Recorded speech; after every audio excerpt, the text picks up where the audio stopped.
ketika seseorang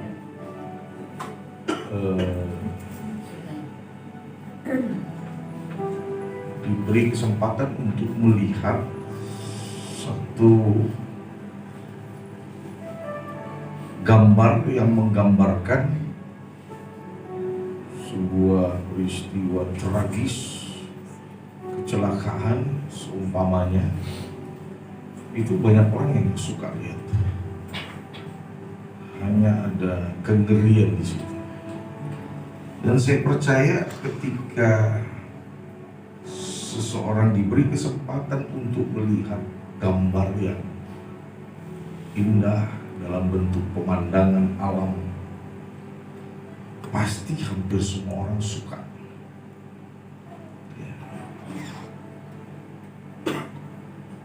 Dan itulah sejatinya manusia. Tema firman Tuhan pada hari ini adalah sungguh alangkah indah. Nats panduannya ada di dalam kitab Mazmur 133 ayat 1 sampai dengan 3. Tapi saya mau kasih lihat dulu gambar dulu. Ini tahun 2011.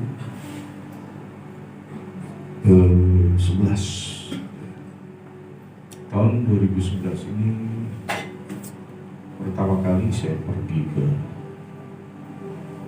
Holy Land. Ya. Di situ kita naik ke Gunung Hermon. Jadi kira-kira seperti itu. Kalau itu putih, semua di bawah kaki kita itu salju, es. Coba lebih lanjut lagi. Nah, kayak gitu saudara. Jadi kalau membuat es serut tinggal dicampur sama sirup atau susu, langsung jadi es nona atau es Shanghai, kayak begitu. Hanya bedanya kalau di sana kita pegang es begini, dia nggak mencair, sudah. Kalau di sini begitu kita pegang, langsung tangan kita basah. Kalau di sana tangan kita terus kering. Saya diizinkan Tuhan di sini kalau nggak salah 7 kali dari 15 kali keberangkatan. Nah, ini kenapa bisa seperti ini? Karena itu tempat yang tinggi dan salah satu bagian tempat yang paling tertinggi di Israel. Tapi kita tidak bahas tentang tingginya Gunung Hermon, tapi kita akan mengupas firman Tuhan pada pagi hari ini. Coba ayatnya boleh dibuka. Firman Tuhan berkata, nyanyian ziarah dari Daud. Lihatlah alangkah baiknya dan indahnya apabila saudara-saudara hidup bersama dalam kesatuan. Ada filosofi orang, salah satu dari etnik yang ada di Indonesia. Mangan orang mangan sing penting kumpul gitu. Ya, tapi kalau bisa jangan seperti itu. Ya, ketika kita kumpul kita tetap harus makan. Amin. Nah, saudara, ini hanya joke.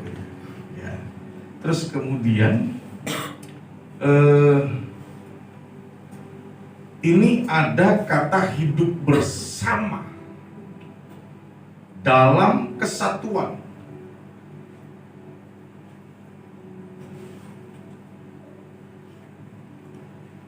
Ini berbicara tentang kehidupan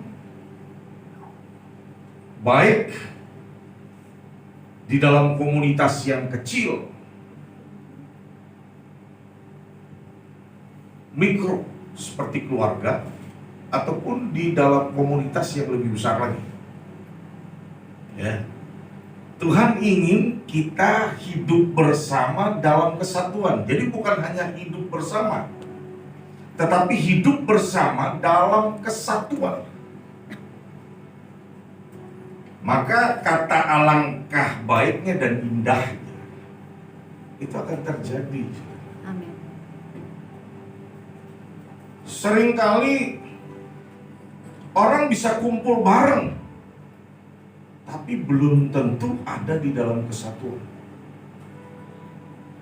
Fisiknya memang betul ada sama-sama, tapi sebenarnya hidupnya tidak ada di dalam kesatuan. Kita ambil contoh yang lebih simpel tentang keluarga. Ya, mungkin saja suami, istri, anak-anak ada di dalam sebuah kebersamaan, hidup bersama, ya. Tetapi belum tentu ada di dalam sebuah kesatuan. Maka sering terjadi bagaimana anak dan orang tua nggak cocok-cocokan, berantem, ya. Atau sebaliknya, ya. Kalau tadi orang tua dan anak, anak dan orang tua nggak bisa nurut, nggak mau dengar omongan orang tua. Saudara, kita nggak akan pernah menjadi seorang orang tua yang baik kalau kita belum pernah menjadi anak yang baik. Kita akan menjadi seorang tua yang baik ketika kita bisa menjadi seorang anak yang baik. Jadi prosesnya itu seperti itu. Ya.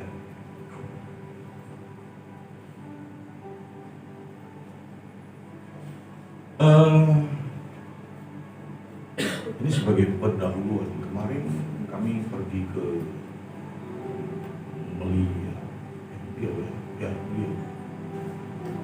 Itu ada beberapa tempat, mungkin waktu berangkat itu hanya ada 2 tempat, ya. Hanya ada 2 tempat, ada sedikit genangan air. Tapi waktu kami pulang, seperti kok ada peningkatan, ya. Bukan hanya 2 genangan, tetapi ada beberapa, gitu. Artinya mungkin ada air pasang, gitu.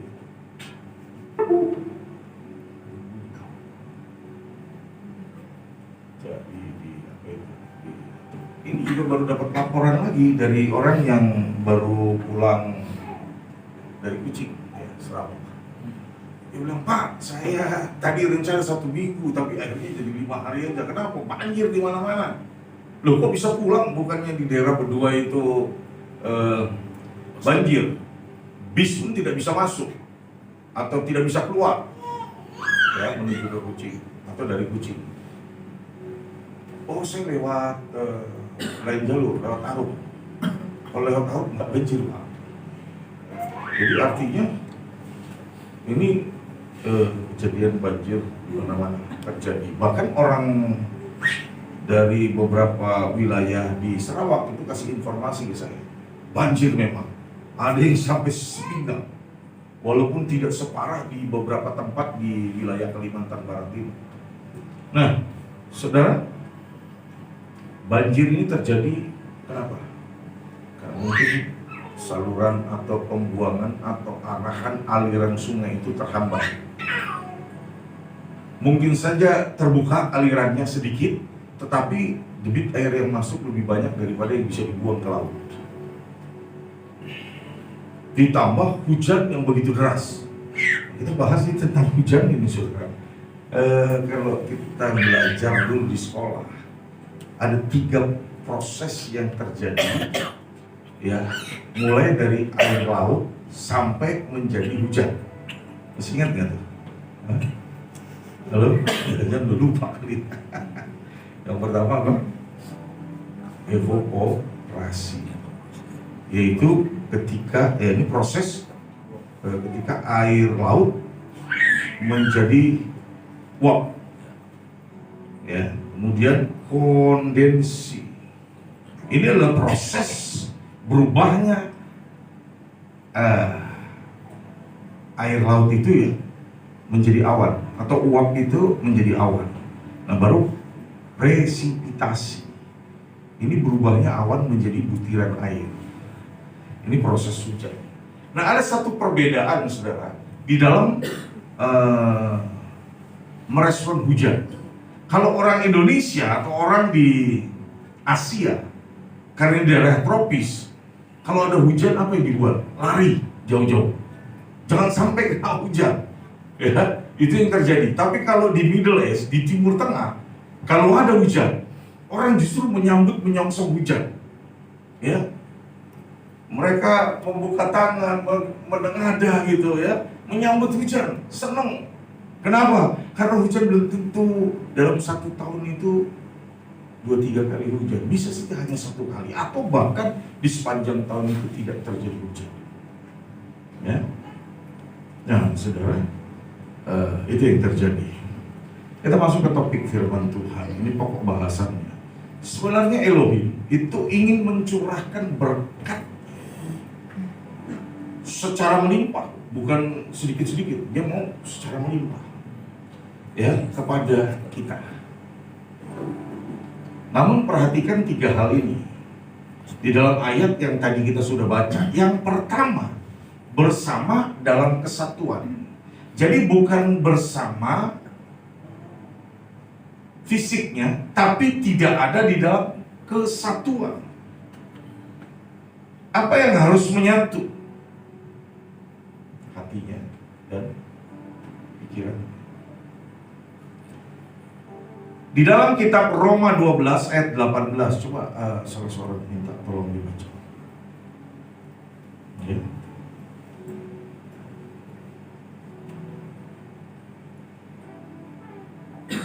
Ya, siapa aja yang silakan langsung dibaca. Indonesian Model Bible. Ya, silakan.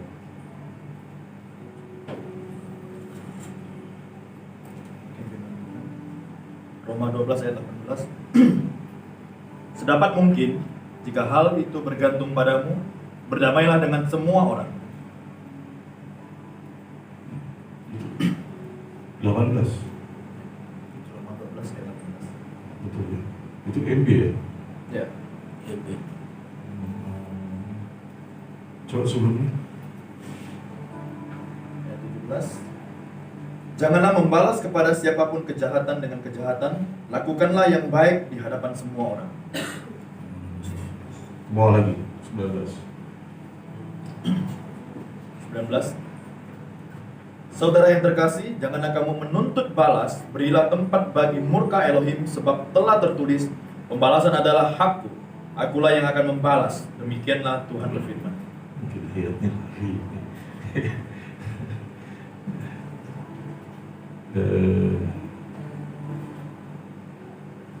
jadi sebenarnya itu ada ayat yang diambil, dia bunyinya kira-kira, hendaklah seseorang jangan ada yang meninggikan diri, jangan ada yang berpikir lebih tinggi tentang dirinya dari siapapun. Itu yang seharusnya ada di dalam setiap komunitas. Karena kalau hanya ada seorang suami saja tanpa adanya seorang istri, sulit untuk membangun keluarga. Bukan nggak bisa, bisa, tapi tantangannya lebih besar. Begitu juga sebaliknya. Kalau hanya ada seorang istri tanpa ada seorang suami, ini tantangannya jadi lebih gede. Bisa diatasi gak? Bisa, tapi perlu kekuatan ekstra. Kekuatan ekstra yang tentunya kita bisa dapatkan hanya dari Tuhan. Banyak kok single parent juga yang berhasil hidupnya. Tetapi kalau berdua, itu lebih hebat. Kalau berdua, itu lebih dahsyat kemampuan untuk membangun keluarga, ya. Nah, di situ dikatakan jangan ada orang yang merasa dirinya lebih hebat dari siapapun, karena kesemuanya saling memperlengkapi, baik suami maupun istri, istri maupun suami. Di dalam komunitas yang kecil, saudara, di dalam komunitas yang lebih besar, komunitas yang ada di gereja ini juga begitu, saudara. Kalau Anda ada di sini, semuanya itu dengan tujuan supaya saling memperlengkapi, ya. Kan minggu lalu juga sudah saya sampaikan, para murid tuh ya datang sama Yesus, Cuma mau tanya, siapa yang paling hebat di antara kita? Siapa guru di antara kami ini yang hebat? Bayangin. Apa jawaban Yesus? Oh, dia yang hebat adalah dia yang pintar ngomong. Dia yang hebat adalah dia yang pintar buat alibi. Bukan. Tapi Yesus berkata, dia yang paling hebat, yang paling terbesar, dia yang melayani. Itu sudah. Karena kemampuan, sumber daya, talenta itu bisa digali, bisa diasah.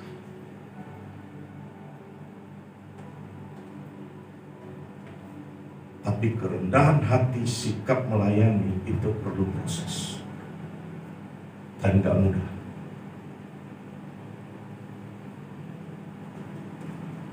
Nah kemudian, bersama dalam kesatuan, ya sehati sepikir. Ini kenapa? Supaya tidak terjadi perpecahan. Perpecahan di dalam keluarga, perpecahan di dalam komunitas gereja, perpecahan di dalam lingkungan keluarga yang lebih besar lagi. Saudara, itu tujuannya. Coba baca di dalam 1 Korintus 1 ayat 10. Pak, ini bisa? Kalau dibantu aja. Oh, itu keluar ya? Nah, itu. Yang pertama kali nggak bisa keluar. Oke, silakan. Ini kecil sekali. Coba tolong dibantu. Demikian firman Tuhan. Aku menasihati kamu, saudara-saudaraku, demi nama Tuhan kita Yesus Kristus, hendaklah kamu semua sepakat dan tidak ada perpecahan di antara kamu, dan kamu menjadi satu, sehati dan sepikir. Itulah kata sehati dan sepikir itu. Sehati dan sepikir. Kalau hanya sekumpul itu belum tentu sehati sepikir. Tapi kalau sehati sepikir, waktu kumpul jadi kekuatan yang besar. Amin. Amin. Tujuannya supaya jangan ada perpecahan. Jadi ketika ada sumber-sumber yang kotor yang mengalir dalam satu komunitas, sudah ditangkal dibuang. Karena itu pasti sumbernya bukan dari Tuhan. Setan paling suka adanya perpecahan, benar? Setan nggak suka kesatuan. Sementara syarat untuk diberkati apa? Ada dalam kesatuan. Ya. Kemudian, ketika seseorang itu atau komunitas itu bersama dalam sebuah kesatuan, sepikir sehati, maka akan penuh dengan sukacita. Amin. Filipi 2 ayat 2. Ayo, siapa lagi? Pak Fari, langsung. Nah. Filipi 2 ayat 2, demikian firman Tuhan. Maka kamu menjadikan sukacitaku penuh karena kamu memikirkan hal yang sama, memiliki kasih yang sama, menjadi sehati sepikir. Kenapa sih kami memulai pelayanan memilih nama Philadelphia? Ya. Karena pengertian atau arti dari kata Philadelphia itu adalah kasih persaudaraan. Ya. Jadi bukan kita tidak saling memperhatikan, tidak saling peduli, tetapi justru sebaliknya, ada ikatan kekeluargaan yang kuat. Kalau itu ada, percaya, sesuatu yang dari luar nggak bisa rusak kita. Asal jangan ada racun dari dalam. Sesuatu yang dari luar itu nggak bisa rusak. Justru akan terus terbangun, akan terus terbangun. Dan akibatnya apa? Atau dampaknya apa? Penuh dengan sukacita. Amin. Kenapa sukacita jadi berkurang? Kenapa ada perpecahan? Karena itu tadi nggak sehati sepikir. Kalau sehati sepikir pasti yang ada sukacita. Amin. Makanya saya perhatiin gini, orang-orang yang usianya udah 50 ke atas, saudara, itu suka ngumpul dengan teman-teman yang seusia. Ini baik para pelayan-pelayan Tuhan, hamba Tuhan, ataupun juga orang-orang umum. Kenapa? Karena kadang-kadang sehati sepikir. Kalau yang pelayanan kita hamba Tuhan yang diomongin pelayanan. Biasanya kalau umum itu yang diomongin penyakit. Ya tuh, wah ini asam urat saya, oh kayak gitu ya. Oh, ini apa namanya pinggang sakit, saraf kejepit. Jadi sehati sepikir. Walaupun dalam konteks yang negatif itu ya. Ya, tapi mereka sehati sepikir. Jadi bisa kumpul, awet kumpulnya. Nah kalau kita di dalam Tuhan, para pelayan-pelayan Tuhan, hamba Tuhan, bicaranya lain, bicara tentang Tuhan, bicara tentang firman Tuhan ya. Jadi walaupun di dalam usia yang lanjut, semangat untuk melayani terus ada. Semangat untuk membangun kerajaan Tuhan itu terus ada. Nggak mudah. Banyak orang-orang yang justru muncul, saudara, terangnya terlihat bersinar dalam dunia pelayanan itu di usia di atas bahkan 60 tahun. Ya. Nah, mungkin karena sudah matang pengalaman, matang pengetahuan, ya. Karakternya sudah terbentuk. Disitulah kemudian Tuhan menyatakan. Sekarang yang ketiga, Elohim Yahweh sebenarnya ingin mencurahkan berkatnya secara melimpah kepada kita semua. Tapi perhatikan 3 hal. Tadi hal yang pertama, ini hal yang kedua. Seperti minyak yang berharga. Kalau kita kembali ke konteks firman Tuhan tadi. Oke, buka dulu ayatnya. Yang pertama tadi. Terus belum kamu ini ayat yang kedua. Seperti minyak yang berharga. Saudara, saya pergi ke Timur Tengah. Saya makan lumayan saya nikmati dengan hati kan lain makan banyak gitu. Karena menunya memang unik. Makanya kalau orang-orang Indonesia, saudara, pergi ke Middle East, dia lebih pilih makan Indomie. Saya bilang Indomie itu ada di Indonesia juga ada, kita nggak perlu pergi jauh-jauh. Kalau pergi jauh-jauh kita harus nikmati makanan yang ada di sana. Kata saya nikmati, termasuk makan yang namanya daging juga. Dan memang dengan potongan-potongan besar, tapi saya lihat kok oke-oke aja gitu badannya. Ternyata mereka punya resep unik. Jadi barang itu sudah dipanggang atau barang itu sudah digoreng terus dikasih lagi di atasnya minyak. Itu namanya minyak zaitun, saudara. Ya, sehingga tingkat kolesterolnya tetap terjaga. Ya, jadi minyak zaitun itu bisa bikin tubuh jadi sehat. Makan apa aja nggak jadi masalah, terbukti itu, saudara. Ya, kemudian ternyata, saudara, minyak zaitun ini selain dia buat kesehatan, dia juga punya kualitas. Ada yang kualitas umum, ada yang kualitas premium, tapi ada juga yang VIP. Gitu ya. Kalau VIP ini mahal. Itu adalah dari pemerasan yang pertama. Jadi belum ada ampas-ampasnya. Masih pure, masih murni. Disebut lagi murni. Bagus juga itu. Ya.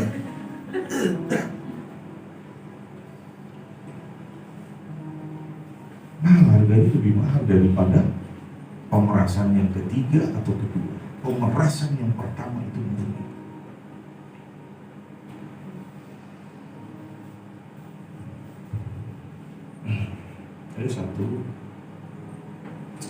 Ada satu anak yang dulu dia lebih suka kalau hari Sabtu itu tidur di gereja. Sebelum ini jadi masih di Jalan Sumatera. Kenapa? Karena dia nggak punya komputer. Jadi dia kuliah, dia perlu dengan komputer. Jadi saya lihat dia belajar sungguh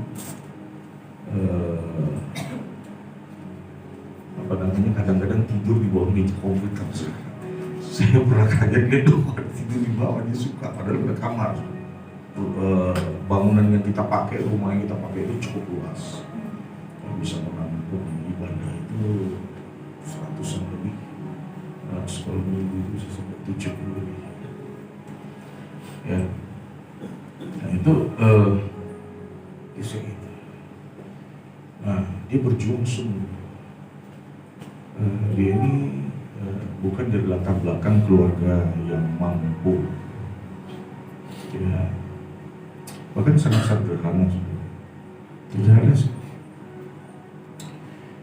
Tapi yang unik dari anak ini, setiap kali mau ujian, dia selalu datang ke saya, minta pegang kepala. Doakan, saya ujian. Selalu itu dibuat. Dan kemudian dia lulus. Kumlot lulus. Nah, selanjutnya sekarang dia daftar kerja, lamar kerja, dapat kerja dengan gaji yang cukup lumayan. Tapi apa yang dia buat sekarang? Dia gaji pertama itu justru dia datang di bawah gereja. Saya bilang, loh, apa? Kamu kan butuh banyak uang, ini baru pertama kamu kerja. Kamu bukannya mesti harus cukupin di rumah. Itu ada jalannya sendiri. Tapi untuk sekarang, saya mau memberi yang terbaik buat semua. Dan sampai hari ini, Tuhan berkati dia. Dia untuk pembangunan semua. Jadi hasil yang pertama itu adalah yang terbaik. Saya tidak bicara tentang pemberian, tapi saya mau katakan hasil yang pertama itu adalah hasil yang terbaik. Seperti buah zaitun, pemerasan minyak zaitun itu, pemerasan yang pertama itu adalah hasilnya yang terbaik. Kalau hidupnya disertai Tuhan, kalau hidupnya sukses, nggak ada salah. Karena dia sudah lakukan yang terbaik. Dia beri yang pure, yang murni. Minyak itu bicara mengenai urapan. Minyak yang terbaik adalah minyak atau urapan dari Tuhan. Makanya di dalam kita beribadah itu ya mesti benar-benar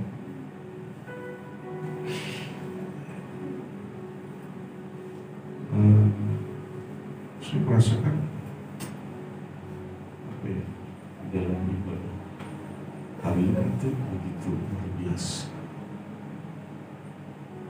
Ya, ada perkenanan Tuhan. Amin.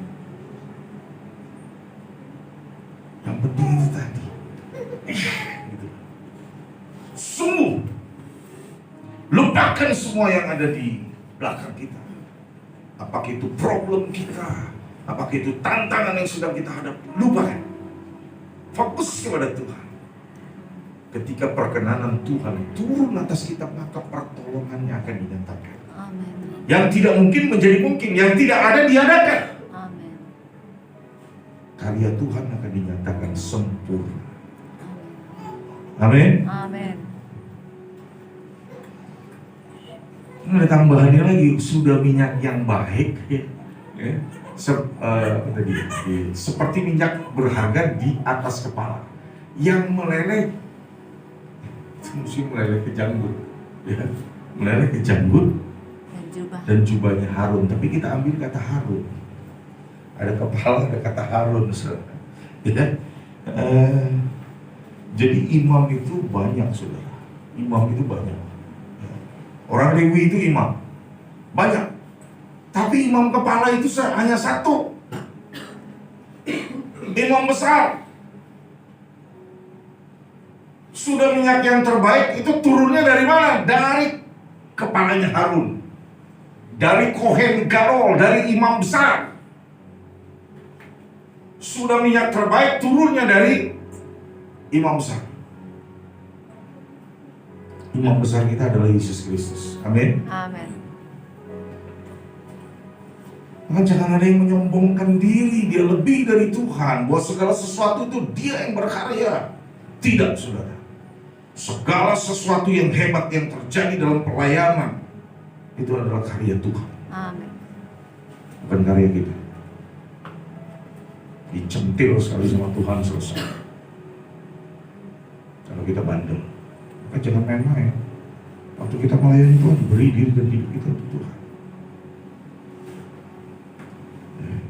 Sekalipun kesulitan ada di hadapan kita, Elohim Shaddai menyertai.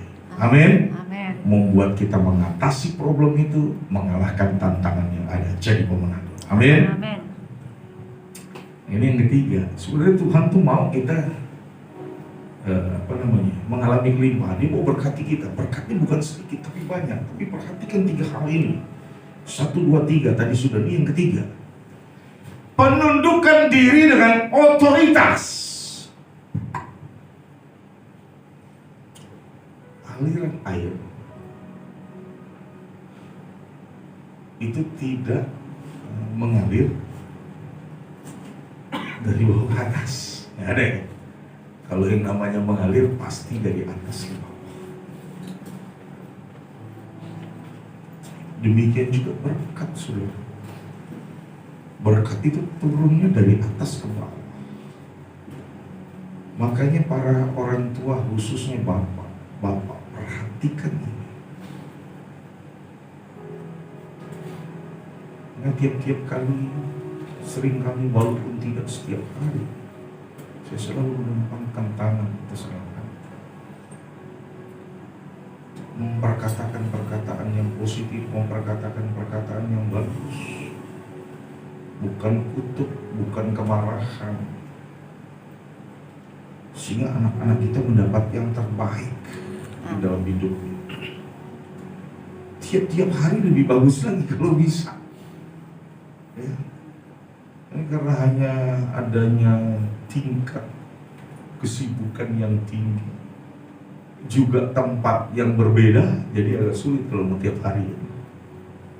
Tapi setiap kali ketemu pasti akan ada perlumbangan tangan sama. Namun perhatiin ini, saudara, tidak sembarangan atau jangan sembarangan kita menerima penumpangan tangan. Dan juga jangan sembarangan melakukan penumpangan tangan. Ini perlu diperhatikan baik-baik. Kalau melakukan penumpangan tangan itu pada hamba Tuhan pasti yang kerjakan, yang melakukan. Itu jangan sembarangan, saudara. Nah, seringkali begini, ketika orang sudah tidak ada pengharapan, minta didoakan. Oh, cari itu pendeta di sana, minta didoakan. Mana tahu sembuh, mana tahu loh. Ya, mana tahu artinya kan sama dengan mudah-mudahan. Jadi, mana tahu sembuh. Datanglah hamba Tuhan yang didoakan, sembuh karena Tuhan berkarya. Tapi sebelumnya dia udah pergi ke dukun tuh. Ya tak? Kira-kira kalau sembuh siapa yang dimuliakan? Halo? Itu orang pasti akan jangan itu hebat tuh. Tapi nanti kalau nggak sembuh, pendetanya payah cetek, nggak sembuh, benar? Makanya jangan sembarangan penumpangan tangan itu. Selain daripada itu, ada lagi, saudara. Spirit yang ada di dalam orang yang kita tumpangi tangan itu bisa masuk, menyerang atau bahkan menyatu. Makanya kalau powernya enggak, artinya antara orang yang didoakan dan yang mendoakan powernya lebih besar orang yang didoakan, bahaya. Ya, maka mesti siap dulu. Enggak main sembarangan tumpang tangan. Lihat, kita uji. Ini ada apa di dalam sini? Oh, ini harus doa puasa dulu. Doa puasa dulu. Kalau perubahan ini sepertinya harus berdua bertiga. Pergi berdua bertiga. Ya. Nah, begitu juga waktu nerima. Waktu nerima, saudara, itu yang baik turun, yang buruk pun turun. Apalagi ini, saudara, kalau yang menumpangkan tangan itu bukan hamba Yahweh, itu mesti hati-hati. karena spirit yang lain, the other spirit bisa masuk. Dan itu bisa merusak hidup, merusak rencana kita, merusak masa depan kita. Supaya kita ingkar dari Tuhan, ingkar dari Yahweh. Kalau saya terkesan ini, ya, kenapa saya sampaikan ini?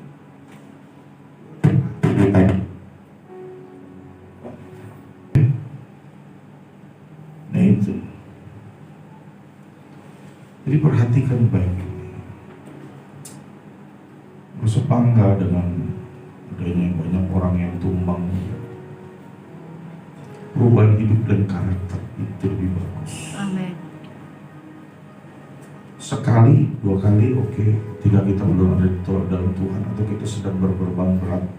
Tapi kalau kita menyerap hadirat Tuhan, menikmati hadirnya Tuhan dalam hidup kita, bukan hanya bertumbang, tetapi berubah, itu yang paling jadi perhatian.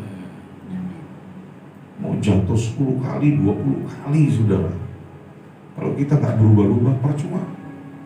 Saya banyak melihat saudara, KKR, kebangkitan kebangunan rohani yang diadakan ibadah-ibadah, maju orang-orang banyak ke depan untuk didoakan, jatuh tumbang. Satu KKR, di KKR yang kemudian dia lagi, di KKR yang kemudian dia lagi. 10 kali ada KKR, 10 kali dia didoakan dan tumbang. Seharusnya 2-3 kali tumbang, selanjutnya dia yang berdoa tumbang orang yang didoakan. Itu lebih bagus. Ya, perubahan hidup, karakter itu lebih penting. Nah, Gunung Hermon adalah tempat tertinggi di Israel. Itu memberi memberi asupan air bersih bisa diminum. Itu di 3 negara. Israel sendiri, kemudian Palestina dan Jordania. Sepertiga juga air bersih dari negara Jordania itu dapatnya dari Israel. Jadi sebenarnya kalau ada orang bilang ini negara nggak berguna, berguna. Dia memberi, bersifat memberi, termasuk air diberi. Bahkan ada teknologi yang baru, punya mesin bisa ambil atau adakan air dari udara. Jadi sekalipun musimnya lagi musim panas, musim kering ya, musim panas atau musim kering, kemarau, itu tetap bisa ada air. Ini teknologi yang hebat. 3 hal ini perhatikan saudara, bahwa penundukan diri dengan otoritas yang ada di atas itu penting. Istri kepada suami, anak kepada orang tua, pekerja kepada pimpinan, ini penting. Karena nggak mungkin kita bisa melakukan yang terbaik, ya. Seperti apa yang dikatakan firman Tuhan, ketika engkau melakukan sesuatu, lakukanlah itu seperti untuk Tuhan dan bukan untuk manusia. Itu nggak mungkin tercapai, ya, tanpa adanya penundukan diri. Kalau kita jengkel, umpamanya kita kesel, walaupun belum tentu itu salah pemimpin, bisa saja salah diri sendiri, saudara. Tapi hasilnya apa? Kita nggak akan pernah dapat melakukan sesuatu untuk membangun, untuk mengerjakan itu sempurna. Karena sudah ada kesel, karena sudah ada rasa nggak senang. Jadi yang dilakukan adalah bagaimana hancur, bagaimana rusak. Itu yang dipikirin, saudara. Jadi Tuhan nggak mau ini. Ada submission, ada penaklukan diri, ada penundukan diri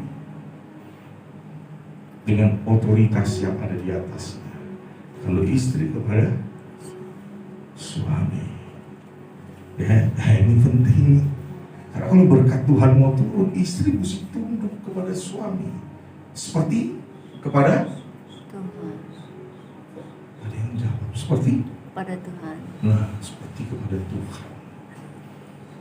Ya, itu nggak bisa dibantah lagi itu.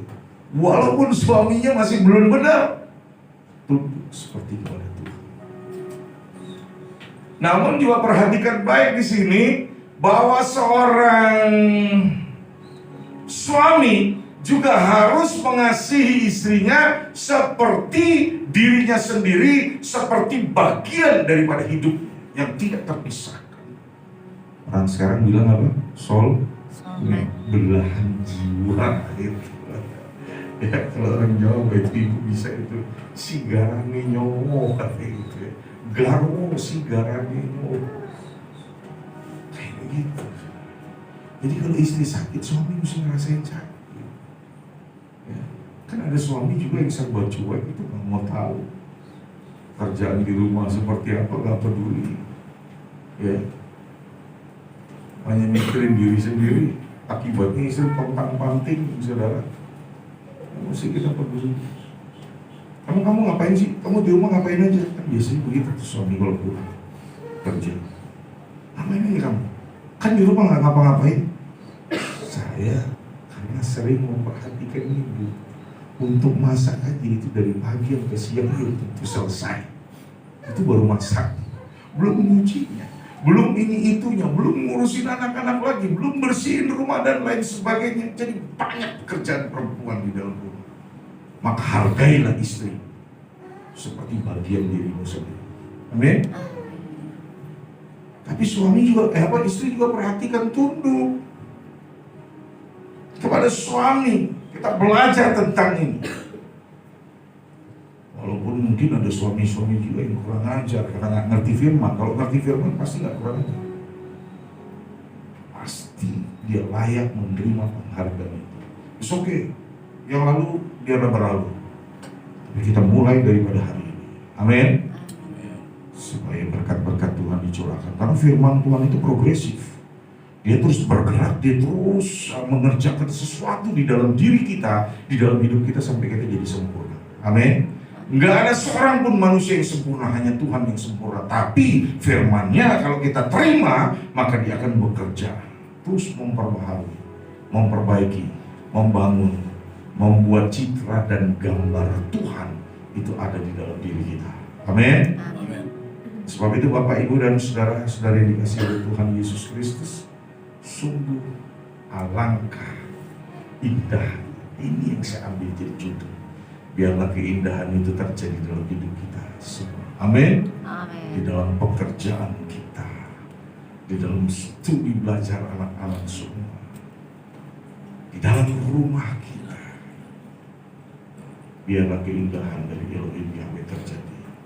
3 hal tadi perhatikan, maka itu akan kau alami. Anda dan saya alami. Bapa Yahweh di dalam Tuhan Yesus Mesias.